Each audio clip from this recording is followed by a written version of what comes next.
નમસ્તે વિદ્યાર્થી મિત્રો. હવે આજે આપણે ધોરણ 9 માં પાંચમું ચેપ્ટર યુક્લિડની ભૂમિતિનો પરિચય એના વિશેનો અભ્યાસ કરશું. યુક્લિડની ભૂમિતિના પરિચયમાંથી આપણને ફક્ત એના MCQ જ પૂછાય છે, એટલે કે ખાલી જગ્યા અથવા ખરા ખોટામાં એમાંથી હોઈ શકે. આના કોઈ દાખલા નથી. ભૂમિતિ અંગેની જે ચર્ચા કરવાની છે એ આપણે આ પાંચમા ચેપ્ટરમાં યુક્લિડની ભૂમિતિનો પરિચય, યુક્લિડે ભૂમિતિમાં કયા કયા એને વિધાનો આપ્યા, પૂર્વધારણો આપી, સ્વયંસિદ્ધ સત્યો આપ્યા, એના વિશેનો ફક્ત આપણે અભ્યાસ કરવાનો છે. તો આપણે પાઠ્યપુસ્તકની જે લીટીઓ છે એમાંથી જ્યાં MCQ પૂછાય એના જે મેઇન મુદ્દા છે હું તમને બોર્ડ ઉપર લખાવીશ. તો પાઠ્યપુસ્તકમાં એનું ફક્ત આપણને લખાણ જ આપેલું, એના કોઈ દાખલા કે એવું કંઈ આપેલું નથી. એટલે એનું લખાણ ધ્યાનપૂર્વક આપણે વાંચવાનું અને એમાંથી શું MCQ બને છે એનો આપણે અભ્યાસ કરવાનો. તો આપણે પાંચમા ચેપ્ટરની શરૂઆત કરીએ કે યુક્લિડની ભૂમિતિનો પરિચય. તો પેલું જ આવે કે ભૂમિતિ છે એને અંગ્રેજીનો કયો શબ્દ છે, ભૂમિતિને અંગ્રેજીમાં કયા શબ્દથી ઓળખીએ? તો કે ભૂમિતિને અંગ્રેજીમાં જીઓમેટ્રી કહેવાય. શું કહેવાય? જીઓમેટ્રી. જે બે ગ્રીક સંયોજનોથી બનેલો, એટલે કે ગ્રીક શબ્દના સંયોજનથી બનેલો, એક જીઓ અને એક મેટ્રી. બરાબર? એટલે કે આપણે પેલો જ MCQ બનશે આપણો કે ભૂમિતિ માટેનો અંગ્રેજી શબ્દ ખાલી જગ્યા છે. તો ભૂમિતિ માટેનો અંગ્રેજી શબ્દ જીઓમેટ્રી છે. તો પેલું જ આપણે લખીએ, અહીંથી લખતા જ કે ભૂમિતિ માટેનો અંગ્રેજી શબ્દ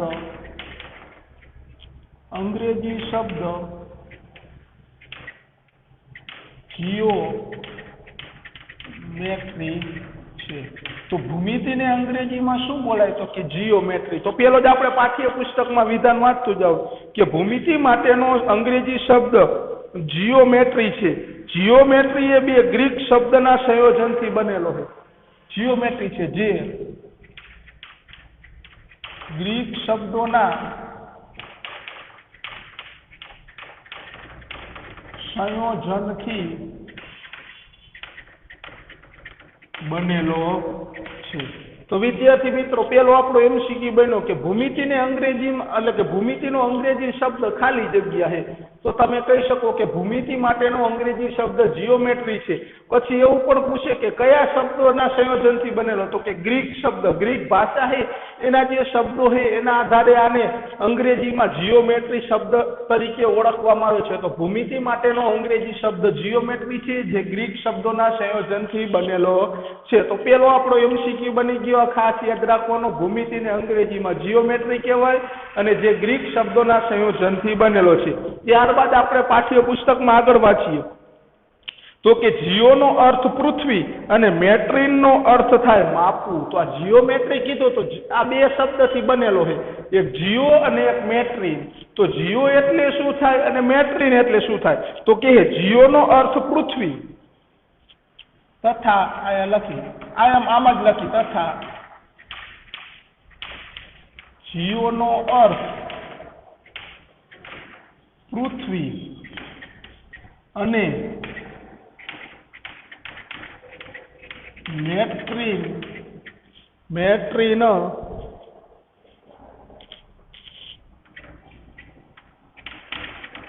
નો અર્થ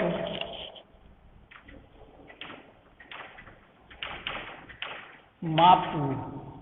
તો હવે આપણે ખાલી પેલો જે આપણને ફકરો આપેલો છે ફકરા ઉપરથી જે MCQ બને છે એની આપણે વાત કરીએ. તો કે ભૂમિતિ માટેનો અંગ્રેજી શબ્દ જીઓમેટ્રી છે જે ગ્રીક શબ્દોના સંયોજનથી બનેલો છે. અને કયા બે ગ્રીક શબ્દ? તો કે જીઓ અને મેટ્રીન. તો જીઓનો અર્થ થાય પૃથ્વી અને મેટ્રીનનો અર્થ થાય માપવું. તો યાદ રાખજો, જીઓનો અર્થ શું થાય? તો કે પૃથ્વી અને મેટ્રીનનો અર્થ શું થાય? તો કે માપવું. હવે આગળ જોઈએ તો કે જમીનના માપની જરૂરિયાતમાંથી ભૂમિતિનો ઉદ્ભવ થયો. ભૂમિતિનો ઉદ્ભવ કેવી રીતે થયો?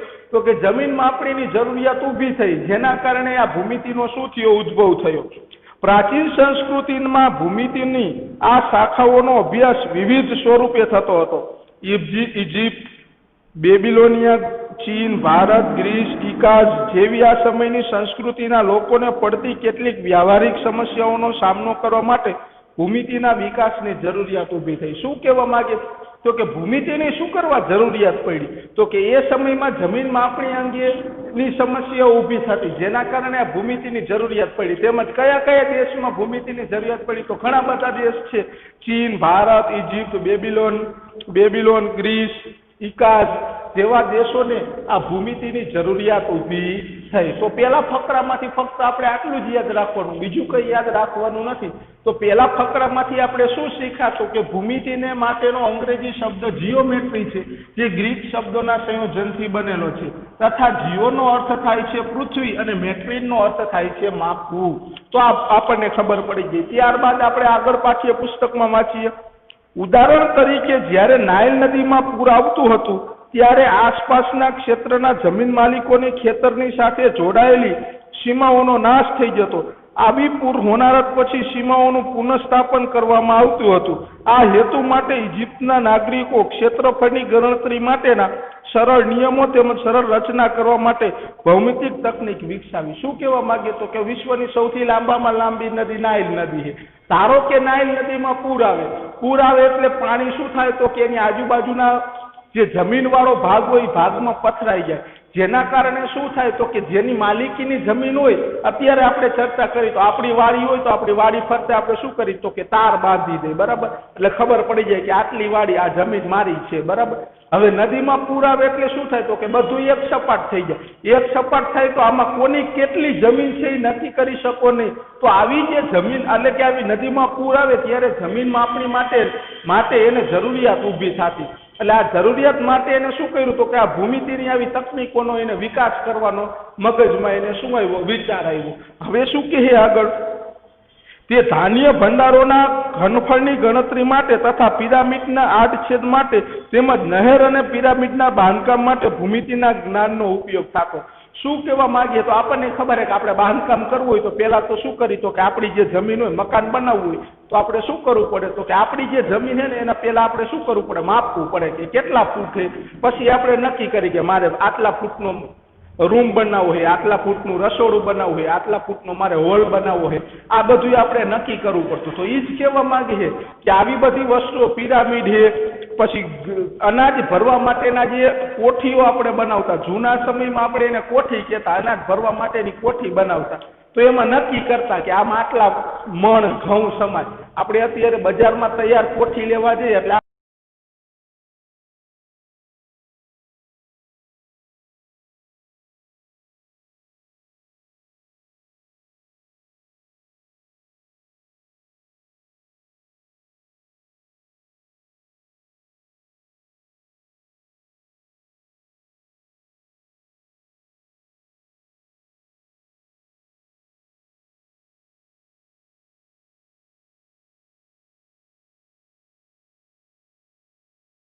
ઘણી બધી આકૃતિ હોય, ઘણા બધા ખૂણા હોય, એની આપણને જરૂરિયાત ઉદ્ભવતી હોય છે. ત્યારબાદ કે આગળ હવે ભારતીય ઉપખંડમાં હડપ્પા અને મોહેંજો-દડો વગેરેના ખોદકામ વખતે જાણવા મળ્યું કે સિંધુ ખીણની સંસ્કૃતિમાં ભૂમિતિનો વ્યાપક ઉપયોગ જોવા મળ્યો. તો શું કહેવા માંગે હવે? તો કે ભારતીય હડપ્પા અને મોહેંજો-દડો વગેરેના ખોદકામ કર્યું.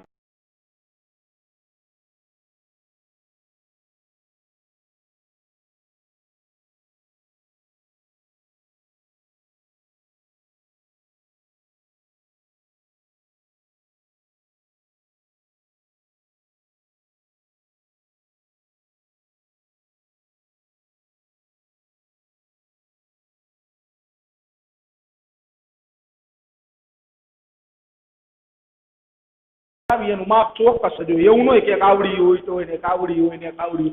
ઈંટનું ચોક્કસ માપ જ હોય. આપણે લાદી લેવા જઈએ, છોડવાની લાદી હોય તો બધી લાદીનું માપ સમાન જ હોય. ધારો કે 2 બાય 2 હોય તો બધી 2 ફૂટની જ હોય, લંબાઈ પહોળાઈ 2 ફૂટની. એવી રીતે એ સમયમાં પણ શું હતું? તો કે આવી જે એની ઈંટો ને એ બધું જોયું ને, એનું મકાનનું એનું બાંધકામ, પછી ગટરની વ્યવસ્થા, આ બધું જોયું ને તો એને નક્કી થયું કે એ સમયમાં પણ લોકો ભૂમિતિ વિશે જાણકારી છે, એટલે કે એ સમયના લોકો પાસે પણ ભૂમિતિ અંગેની પૂરેપૂરી જાણકારી છે. હવે મકાન બનાવવું હોય તો કોઈ સોસાયટી બનાવે તો એ સોસાયટીમાં બધાય મકાન એક સરખા જ હોય. કોઈ સોસાયટી મોટો બંગલો પાડે તો એની અંદર તમે મકાન જોવો તો એક સરખા જ હોય. તો આ જે મોહેજો-દડો છે અને હડપ્પીય સંસ્કૃતિ છે એમાં જે મકાનો હતા એ મકાનો પણ કેવા હતા તો કે એક સમાન જ હતા. તો એનો મતલબ એવો કે સમાન મકાન ક્યારે થાય તો કે ચોક્કસ માપથી બનાવ્યો હોય. તો માપ ક્યારે ઉપયોગ થાય તો કે ભૂમિતિની એની પાસે જાણકારી હોય તો જ એ ચોક્કસ માપમાં એ બનાવી શકે. એટલે કે એને જે મકાન હતા અથવા તો ગટર હતી એની જે વ્યવસ્થા હતી ને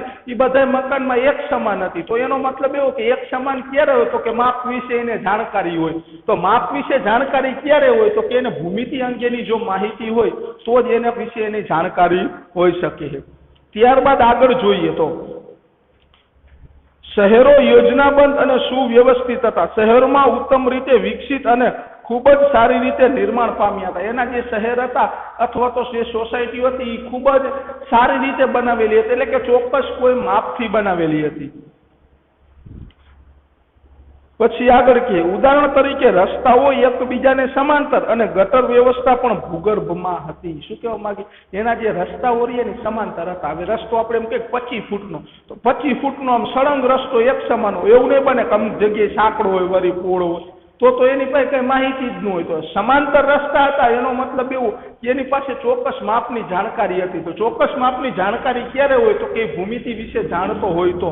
અને એની ગટર ભૂગર્ભ યોજના એટલે કે જમીનની અંદર જે ગટર યોજના બનાવી હતી એ પણ ચોક્કસ માપથી બનાવેલી હતી. હવે ગટર બનાવવો હોય તો અમુક ઢાળ આપવો પડે તો જ પાણી જેવું શું થાય વહે. તો ઢાળ આપવાની એને ખબર ક્યારે પડે તો કે ભૂમિતિ અંગેની એની પાસે જો જાણકારી હોય તો જ તે માપી શકે. પછી કે બાંધકામમાં ઉપયોગમાં લેવાતી ઈંટો ભઠ્ઠામાં પકવવામાં આવતી અને તેની લંબાઈ પહોળાઈ અને જાડાઈનો ગુણોત્તર 4:2 હતો. 4:2:1 હતો. શું કહેવા માંગી તો કે મકાન અને ઓરડાના જુદા જુદા આકાર હતા અને તે બતાવે છે કે નગરજનો માપ અને વ્યવહારિક અંકગણિતમાં કુશળ હતા. બાંધકામમાં ઉપયોગમાં લેવાતી ઈંટો ભઠ્ઠામાં પકવવામાં આવતી અને તેની લંબાઈ પહોળાઈ અને જાડાઈનો ગુણોત્તર 4:2:1 હતો. તો શું કહે કે હડપ્પીય એટલે કે હડપ્પા અને મોહેજો-દડો વગેરેના બાંધકામમાં વપરાતી ઈંટોનો માપનો ગુણોત્તર ખાલી જગ્યા હતો. તો આપણે યાદ રાખવો પડે. આપણને આ ફકરામાં ખાલી એટલું જ કહે કે એ બધા એની ભૂમિતિનું જાણતા હતા. એવું એને ક્યાંથી નક્કી થયું તો કે હડપ્પા સંસ્કૃતિ અને મોહેજો-દડોની સંસ્કૃતિ રહી એના ઉપરથી એને જાણવા મળ્યું કે એને એના મકાનો જોયા, એને એનું બાંધકામ જોયું, એને એની ભૂગર્ભ ગટર યોજના જોઈ તો બધી રહી સુવ્યવસ્થિત હતી. તો સુવ્યવસ્થિત ક્યારે હોય એનું ચોક્કસ માપથી બનાવ્યું હોય તો જ સુવ્યવસ્થિત હોય. તો ચોક્કસ માપથી બનાવ્યું હોય તો એનો મતલબ એવો કે એ સમયના લોકો પણ ભૂમિતિ અંગેની જાણકારી છે, એટલે કે એ સમયના લોકો પાસે પણ ભૂમિતિ અંગેની પૂરેપૂરી જાણકારી હશે તો જ તે બધાય મકાન એ બધાય સુવ્યવસ્થિત બન્યા હશે. તો એનો મતલબ એવો કે હડપ્પા અને મોહેજો-દડોની સંસ્કૃતિના જે મકાનો જોવા મળ્યા એ મકાનમાં જે ઈંટોની લંબાઈ પહોળાઈ અને જાડાઈનો જે ગુણોત્તર હતો એ કેટલો હતો તો તમને પૂછી શકે. તો આપણે લખી કે બાંધકામમાં ઉપયોગમાં લેવાતી અથવા તો પેલા લખી હડપ્પા અને મોહેજો-દડો.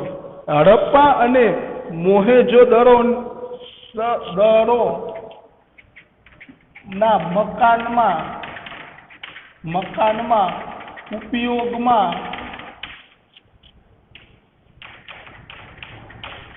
લેવાતી ઈંટોની જે હડપ્પા અને મોહેજો-દડોના મકાનમાં જે ઉપયોગમાં લેવાતી ઈંટો છે એ ઈંટોની લંબાઈ પહોળાઈ અને જાડાઈનો ગુણોત્તર.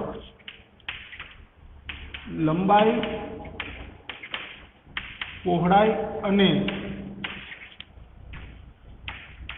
જાડાઈનો ગુણોત્તર 4:2:1 હતો. 4:2:1 હતો.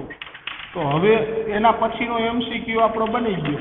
આપણે બધી માહિતી લીધી, એના ઉપરથી એનો એમસીક્યુ શું બન્યો? તો તમને એમસીક્યુમાં પૂછી શકે કે હડપ્પા અને મોહેંજો-દડોની સંસ્કૃતિમાં જે મકાનો બનાવ્યા હતા એ મકાનોની જે ઈંટો હતી એની લંબાઈ, પહોળાઈ અને જાડાઈનો ગુણોત્તર ખાલી જગ્યા હતો. તો યાદ રાખજો, લંબાઈ કેટલી થાય? તો કે 4, પહોળાઈ કેટલી થાય? તો કે 2, અને જાડાઈ કેટલી થાય? તો કે 1. આ યાદ રાખજો, આડાવડું ફેરવી શકે, પેલા પહોળાઈ લખે પછી લંબાઈ લખે તો 2:4:1 થઈ જાય. એટલે આ ખાસ વાંચવાનું, લંબાઈ 4 છે, પહોળાઈ 2 છે અને જાડાઈ કેટલી છે? 1 છે. તો આ બીજો આપણો આ એમસીક્યુ આ યાદ રાખજો કે હડપ્પા અને મોહેંજો-દડોની સંસ્કૃતિમાં જે મકાનો બન્યા હતા એ મકાનોમાં જે ઉપયોગમાં લેવાતી ઈંટો હતી, ઈંટોની લંબાઈ, પહોળાઈ અને જાડાઈનો ગુણોત્તર ખાલી જગ્યા તો 4:2:1.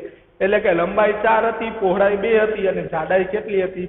1 હતી. ત્યારબાદ આપણે આગળ જોઈએ તો કે પ્રાચીન ભારતમાં શુલ્બા સૂત્ર એ ભૌમિતિક રચનાઓ માટેનો મહત્વપૂર્ણ ગ્રંથ હતો.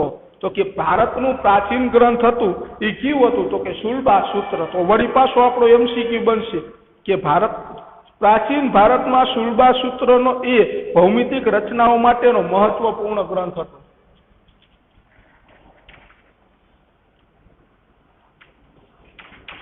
પ્રાચીન ભારતમાં શુલ્બા સૂત્ર, પ્રાચીન ભારતમાં શુલ્બા સૂત્ર એ ભૌમિતિક રચનાઓ માટેનો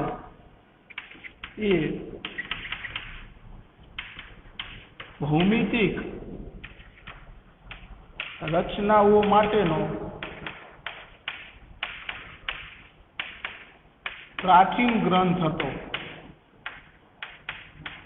તો કે ભૌમિતિક રચનાઓ માટેનો ભારતનો પ્રાચીન ગ્રંથ ખાલી જગ્યા હતો. તો કયો હતો? શુલ્બા સૂત્ર. યાદ રાખજો કે ભૌમિતિક રચનાઓ માટેનો ભારતનો પ્રાચીન ગ્રંથ ખાલી જગ્યા હતો. તો કયો હતો? તો કે શુલ્બા સૂત્ર. શુલ્બા સૂત્ર એ ભારતનો પ્રાચીન ગ્રંથ છે કે જે ભૌમિતિક રચનાઓ માટેનો એનો ઉપયોગ કરવામાં આવતો. ત્યારબાદ આગળ જોઈએ, વૈદિક કાળમાં ભૂમિતિનો ઉદ્ભવ, પૂજા માટેની જરૂરી વિવિધ પ્રકારની વેદીઓ અને અગ્નિકુંડોના નિર્માણના કાર્યમાં થતો. શું કહેવા માંગી? તો કે આપણે કોઈ હવન કરી તો હવન કરી એનો જે કુંડી હોય, હવન જેમાં આપણે સળગાવી, એ કુંડીનું કોઈ ચોક્કસ માપ જ હોય કે નાના મોટીનું હોય, એનું જે ચોક્કસ માપ હોય એ માપ પ્રમાણે જે હવન માટેની કુંડીઓ બનાવવામાં આવે. તો આ હવન માટેની કુંડીઓમાં પણ આનો ઉપયોગ થતો હતો. તો એનો મતલબ એવો કે ચોક્કસ માપથી બનાવતા જ હશે.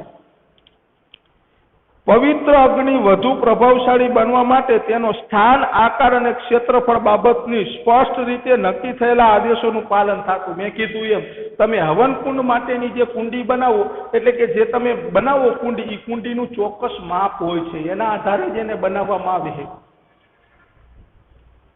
માટે ચોરસ અને વર્તુળાકાર વેદીઓનો ઉપયોગ થતો.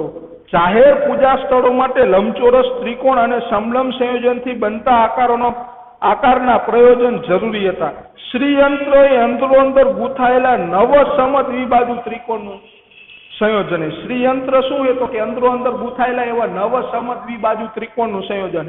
તો તમને પૂછે કે શ્રીયંત્રની અંદરોઅંદર ગૂંથાયેલા ખાલી જગ્યા સમ દ્વિબાજુ ત્રિકોણો હતા. તો કેટલા હતા? તો કે 9. તો કે શ્રીયંત્ર એટલે કે અથર્વવેદમાં જે આવે છે એની વાત કરે. તો કે શ્રીયંત્ર એ અંદરોઅંદર ગૂંથાયેલા. તો વળી પાછું એમસીક્યુ લખી કે શ્રી યંત્ર એ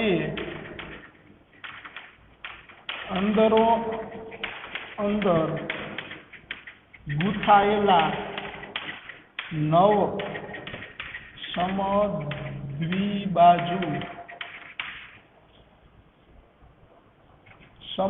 શ્રીયંત્રમાં અંદરોઅંદર ગૂંથાયેલા 9 સમદ્વિબાજુ ત્રિકોણો છે. તો તમને પૂછે શ્રીયંત્રમાં અંદરોઅંદર ગૂંથાયેલા ખાલી જગ્યા સમદ્વિબાજુ ત્રિકોણો છે. તો કેટલા છે? તો કે 9 સમદ્વિબાજુ ત્રિકોણો આવેલા છે. ત્યારબાદ આગળ જોઈએ,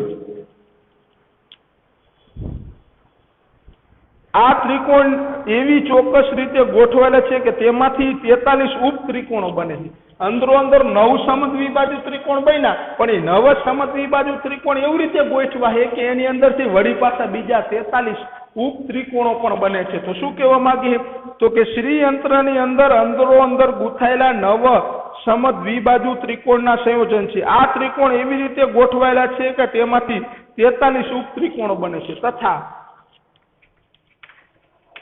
આ સમદ્વિબાજુ ત્રિકોણમાંથી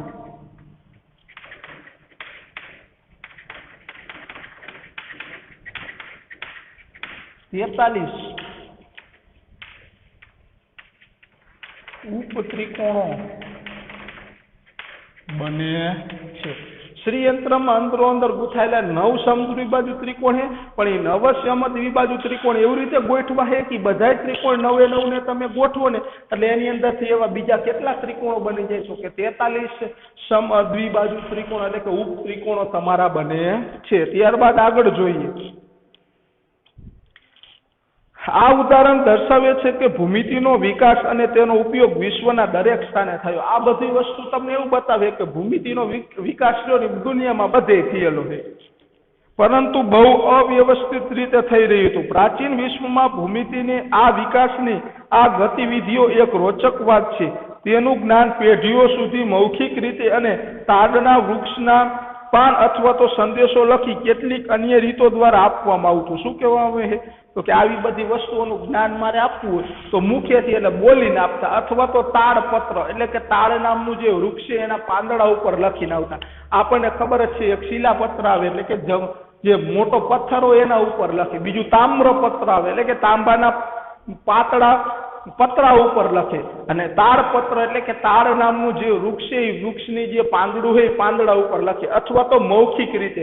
તો આ બે વસ્તુનો ઉપયોગ કર્યો। આ બધી માહિતી રહી બીજાને શીખડાવી હોય તો એ કેવી રીતે શીખડાવતો તો કે બોલીને શીખડાવતા અથવા તો તાડપત્ર ઉપર લખીને એને પણ શીખડાવતા હતા। એટલે કે તાડ નામનું જે વૃક્ષ છે એના પાંદડા ઉપર લખીને અને આ ભૂમિતિ અંગેની એમને માહિતી આપતા હતા। સંદેશો લખીને અથવા તો કેટલીક આ પદ્ધતિઓ દ્વારા આપવામાં આવતું। આ ઉપરાંત આપણને એ પણ જોવા મળે છે કે બેબીલોનિયન જેવી કેટલીક સંસ્કૃતિમાં ભૂમિતિ ખૂબ જ વ્યવહારિક લક્ષી દ્રષ્ટિકોણ વાળા વિષય સુધી સીમિત રહી, તેમજ આવું જ ભારત અને રોમમાં રહ્યું। ઇજિપ્તવાસીઓ દ્વારા વિકાસ પામેલા ભૂમિતિમાં મુખ્યત્વે પરિણામોનું કથન જ સમાવિષ્ટ હતું। એટલે કે જે બોલીને કહેતા એ જ હતું। તેમાં વિવિધ પ્રક્રિયાઓમાં કોઈ વ્યાપક નિયમ જ કર્યા અને એક ક્રમબદ્ધ વિજ્ઞાનના રૂપમાં વિકસિત કરવા માટે ખૂબ જ ઓછું કામ કર્યું। પરંતુ ગ્રીક જેવી સંસ્કૃતિઓએ તર્ક પર ભાર મૂકવામાં આવતો અને કેટલીક રચનાઓ કઈ રીતે થાય છે ગ્રીકવાસીઓના રુચિ અનુમાનિત તર્કનો ઉપયોગ કરી અને સ્થાપિત કરેલા વિધાનની સાતત્યતા ચકાસવાની હતી। બરાબર, એ કઈ માહિતી આપણે લેવાની નથી, ખાલી આટલી વસ્તુ આપણે જોવાની હતી। એ આપણા એમસીક્યુ માટે આટલી વસ્તુ આપણે યાદ રાખવાની છે। ત્યારબાદ હવે વળી પાછા એમસીક્યુ માટે આવે કે ગ્રીક ગણિત શાસ્ત્રી થેલ્સ એ વાતનો શ્રેય જાય છે કે તેઓનો સૌથી પહેલા જ્ઞાત સાબિતી આપી હતી। જો એને લખાણ સ્વરૂપે સાબિતી કોણે આપી હતી પહેલા તો કે થેલ્સ છે। કોને તો કે ગણિત શાસ્ત્રી થેલ્સ છે આ ભૂમિતિ અંગેની જ્ઞાત સાબિતી આપી હતી।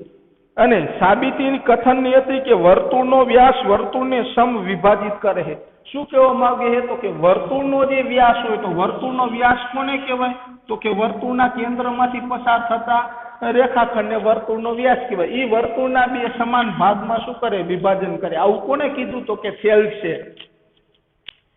થેલ્સને એક અતિ પ્રસિદ્ધ શિષ્ય પાયથાગોરસ હતો। જો આ ખાસ યાદ રાખજો, થેલ્સ રહ્યો તેનો શિષ્ય કોણ હતો તો કે પાયથાગોરસ, અને પાયથાગોરસનો ગુરુ કોણ હતો થેલ્સ હતો। યાદ રાખજો। તો પેલો જ એમસીક્યુ આપણો જે બને છે એની વાત આપણે કરીએ તો આપણને શું કીધું આમાં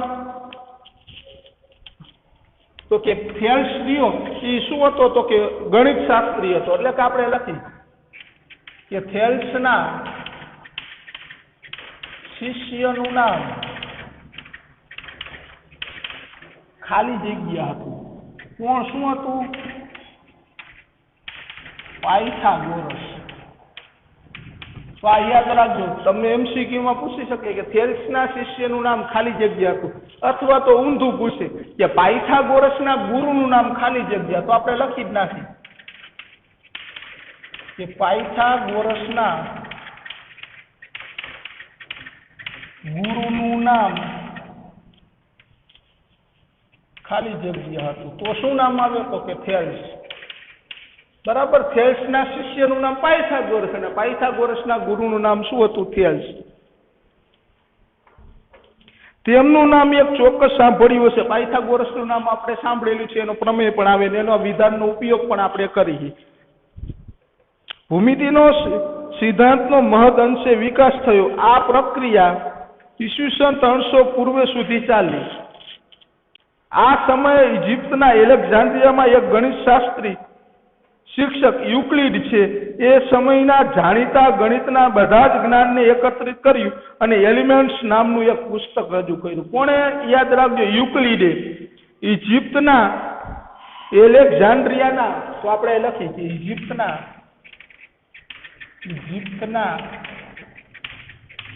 એલેક્ઝાન્ડ્રિયા શહેરના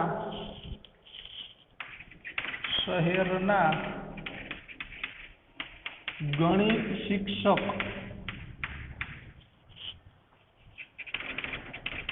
યુક્લિડ. ઇજિપ્તનું એલેક્ઝાન્ડ્રિયા શહેરે એનો એક ગણિત શિક્ષક કોણ હતો? તો કે યુક્લિડ હતો. એને શું કર્યું? તો કે યુક્લિડે એલિમેન્ટ્સ, અથવા તો ઇંગ્લિશમાં લખો તો ઇંગ્લિશમાં તમને આપ્યું છે એલિમેન્ટ્સ.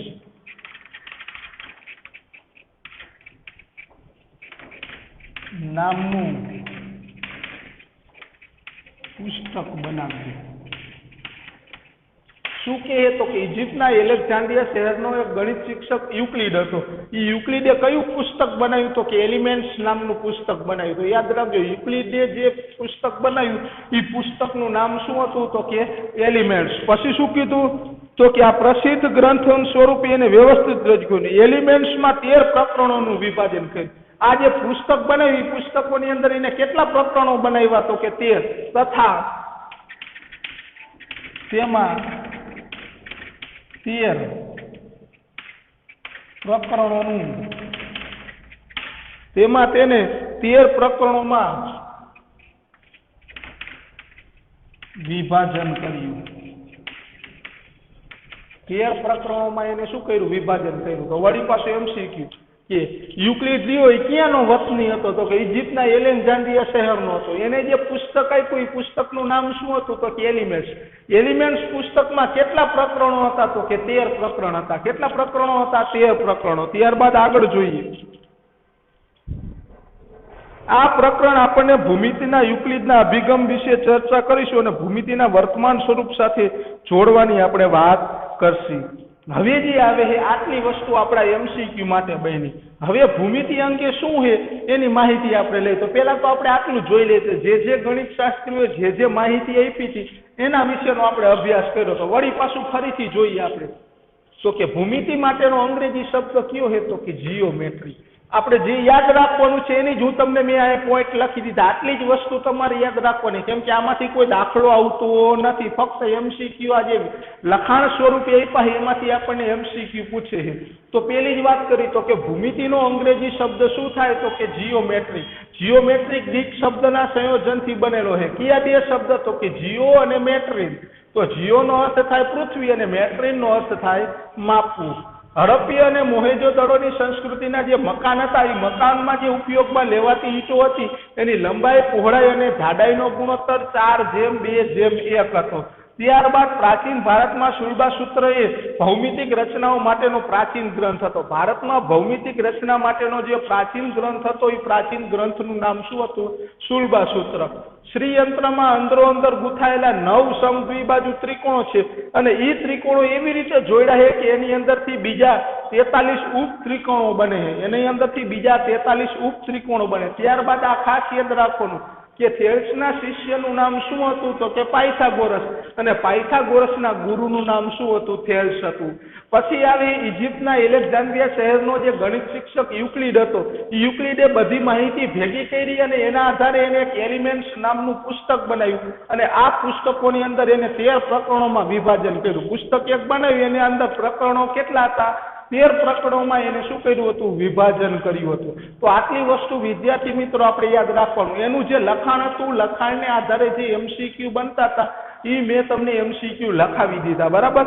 ત્યારબાદ હવે આપણે આગળ ભૂમિતિ વિશેનો અભ્યાસ લઈશું. એમાં બિંદુ, રેખા, સમતલ, ઘન પદાર્થ, એને કેટલા પરિમાણો હોય એટલે કે કેટલા ચોક્કસ માપ હોય, એના વિશેનો અભ્યાસ હવે આપણે આના પછીના લેક્ચરમાં કરશું. તો આટલી માહિતી રહી, આટલી વસ્તુ તમારે ફરજિયાત પાકી કરવાની થાય. બીજી કઈ માહિતી આમાંથી આપણે લેવાની નથી થતી. જે જરૂરી માહિતી છે, જે મેં તમને લખાણ સ્વરૂપે અહીં શું કર્યું છે, દર્શાવી દીધું છે. તો હવે પછીના લેક્ચરમાં આપણે આનાથી આગળ ચર્ચા કરશું.